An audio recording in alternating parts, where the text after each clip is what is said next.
Peace and blessings to you all from our Most High God on this day of Pentecost. I am currently in a beautiful hammock, listening to the birds sing and the dogs run and the squirrels and the hummingbirds doing their thing. And a beautiful realization that I just had is what does something that these trees and the waves of the ocean and all of the natural world, aside from humans, what is something that they all have in common? Well, at every single moment of every day, they are fresh. They are brand new because they are alive. So every single second, every moment, every 5 seconds, there's another ocean wave that tumbles, that God brings in from the ocean as it reaches the shore, and it tumbles and it goes away. And then there's another one that's fresh and alive. Similar with the birds as with the trees. Why are they fresh every single second, every moment? Why are they ever fresh and ever present? And the simple answer is that they are alive. They are alive in Source. They are alive in Christ. These trees, the ocean, the entire creation declares the glory of our Creator, right? But humans, not all of us are alive in Christ. And so if we're not alive in Christ, then we're dead while we're alive. We're dead while we're still living.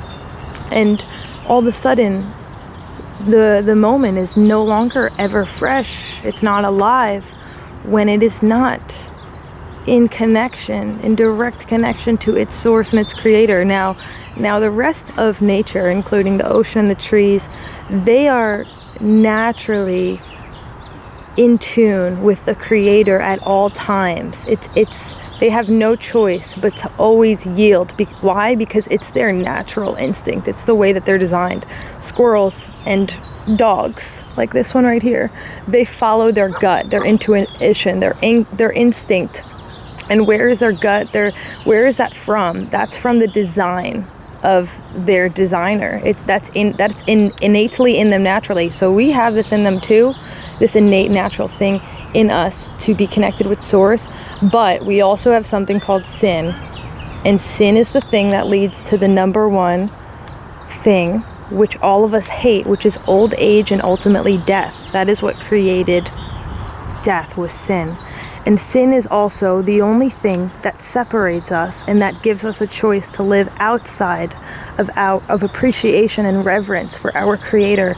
And when that happens, we become separate from the rest of nature. We become separate from these trees and oceans. And then we are no longer fresh. We are no longer brand new and always in reverence and awe and appreciation and just naturally on our God-given purpose and trust, right?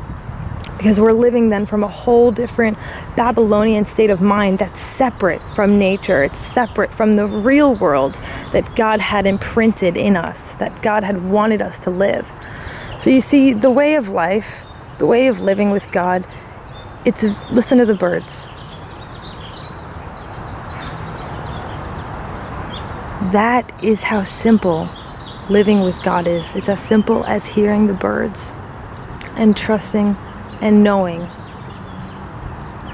that God is speaking to you through those birds. What is He telling you? He's telling you you are His. He's telling you, be here now.